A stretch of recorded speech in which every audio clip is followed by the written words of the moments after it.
കേരളത്തിന്റെ ജനവിധി അറിയാൻ ഇനി മണിക്കൂറുകൾ മാത്രം.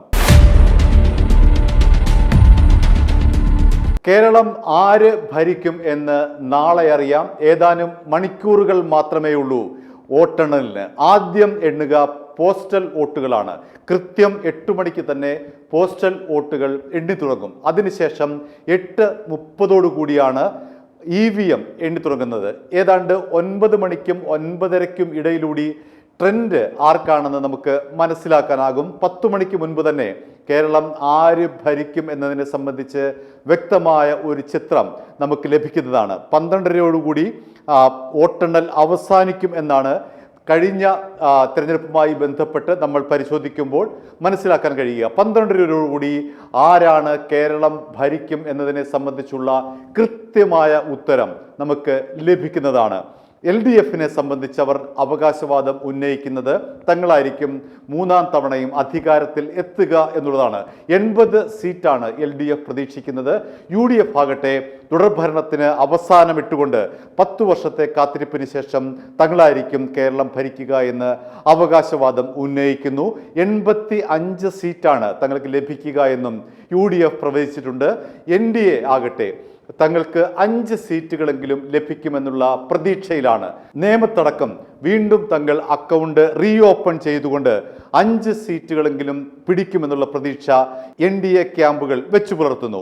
ഏതായാലും ഇനി തെരഞ്ഞെടുപ്പ് കമ്മീഷനുമായി ബന്ധപ്പെട്ട് പറയാനുള്ളത്, ഇന്ന് മുഖ്യ തെരഞ്ഞെടുപ്പ് ഓഫീസർ രത്തൻ യു കെൽക്കർ പറഞ്ഞത് എല്ലാ ഒരുക്കങ്ങളും പൂർത്തിയായി എന്നും ഇന്നുവരെ ലഭിച്ചിട്ടുള്ള സർവീസ് വോട്ടുകളടക്കം കൂട്ടിച്ചേർത്തിട്ടുണ്ടെന്നും അത്തരത്തിൽ കേരളത്തിലാകെ 79.70% ഇത്തവണത്തെ പോളിംഗ് ശതമാനമെന്ന് ഇന്ന് അദ്ദേഹം വ്യക്തമാക്കുകയുണ്ടായി.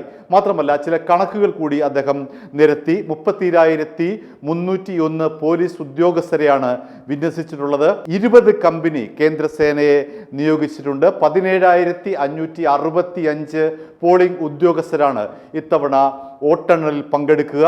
QR കോഡ് അടിസ്ഥാനത്തിലാണ് ID കാർഡ് വിതരണം ചെയ്തിട്ടുള്ളത്. ഇത്തരത്തിൽ QR കോഡ് അടിസ്ഥാനപ്പെടുത്തിയിട്ടുള്ള ID കാർഡ് ഉള്ളവർക്ക് മാത്രമേ വോട്ടെണ്ണൽ കേന്ദ്രത്തിലേക്ക് പ്രവേശനം ഉള്ളൂ. വോട്ടെണ്ണൽ കഴിഞ്ഞ് 48 മണിക്കൂറുകൾ കൂടി തെരഞ്ഞെടുപ്പ് പെരുമാറ്റച്ചട്ടം നിലനിൽക്കും. അതായത് മെയ് 6 വരെ പെരുമാറ്റച്ചട്ടം നിലനിൽക്കും. ആഹ്ലാദ പ്രകടനങ്ങൾക്ക് നിയന്ത്രണം ഏർപ്പെടുത്താൻ അതത് ജില്ലാ ഭരണകൂടത്തിന് ഉത്തരവാദിത്വം ഉണ്ട് എന്നും മുഖ്യ തെരഞ്ഞെടുപ്പ് ഓഫീസർ രത്തൻ യു കെൽക്കർ ഇന്ന് പറയുകയുണ്ടായി. മറ്റൊരു പ്രധാനപ്പെട്ട കാര്യം എടുത്തു പറഞ്ഞാൽ 2 മുന്നണികളും LDFും UDFും തങ്ങളുടെ സത്യപ്രതിജ്ഞയ്ക്ക് വേണ്ടിയുള്ള എല്ലാ ഒരുക്കങ്ങളും പൂർത്തിയാക്കുന്നു എന്നുള്ളതാണ്. ഇന്ന് കോൺഗ്രസ് ആസ്ഥാനമായ തിരുവനന്തപുരത്തെ ഇന്ദിരാഭവന് മുന്നിൽ പന്തല് ഉയരുകയാണ്. UDFിലെ സത്യപ്രതിജ്ഞയ്ക്ക് വേണ്ടിയിട്ടുള്ള പന്തലാണ് അവിടെ ഒരുങ്ങുന്നത്.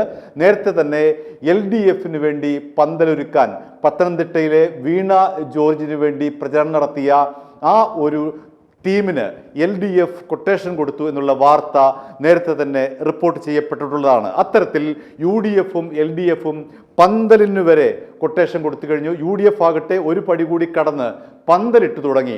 ഇന്ന് കേരളത്തിന്റെ ചുമതലയുള്ള ദീപാദാസ് മുൻഷി പറഞ്ഞത് ഇന്ദിരാഭവന് അടുത്ത് ഒരു ബേക്കറി തുടങ്ങുമെന്നാണ്. മധുര പലഹാരം വിതരണം ചെയ്യാനായി ഒരു ബേക്കറി തന്നെ തങ്ങൾ തുടങ്ങുമെന്ന് അവർ തമാശ രൂപേണ പറയുകയുണ്ടായി.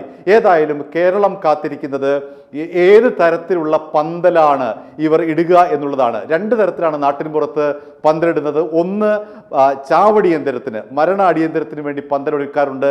2 ഏതെങ്കിലും ആഹ്ലാദ ചടങ്ങുമായി ബന്ധപ്പെട്ട് കല്യാണം പോലുള്ള ചടങ്ങുകൾക്ക് പന്തൽ ഒരുക്കാറുണ്ട്. അത്തരത്തിൽ രാഷ്ട്രീയ പാർട്ടികളുമായി ബന്ധപ്പെട്ട് നോക്കുമ്പോൾ ഏത് തരത്തിലെ പന്തലാണ് ഉയരുക എന്നതിനെ സംബന്ധിച്ചുള്ള അവ്യക്തതയാണ് ഇപ്പോൾ നിലനിൽക്കുന്നത്. ഈ പന്തലുകൾ ആഹ്ലാദ വേദിയായി മാറുമോ അതോ ചാവടിയന്തരമായി മാറുമോ? ഇഡ്ഡലിയും സാമ്പാറുമാണോ വിളമ്പുക അതോ മധുര പലഹാരങ്ങളാണോ, ലഡുവടക്കമുള്ള മധുര പലഹാരങ്ങളാണോ ഈ പന്തലിൽ വിളമ്പുക എന്നുള്ളതാണ് രാഷ്ട്രീയ കേരളത്തിന് മുന്നിൽ ഉയരുന്ന കൗതുകകരമായ കാര്യം. i2i News, an eye for truth. i2i News subscribe ചെയ്തിട്ടില്ലാത്തവർ ഇപ്പോൾ തന്നെ സബ്സ്ക്രൈബ് ചെയ്യുക. നോട്ടിഫിക്കേഷൻ ലഭിക്കുവാൻ ബെൽ ബട്ടണും അമർത്തുക.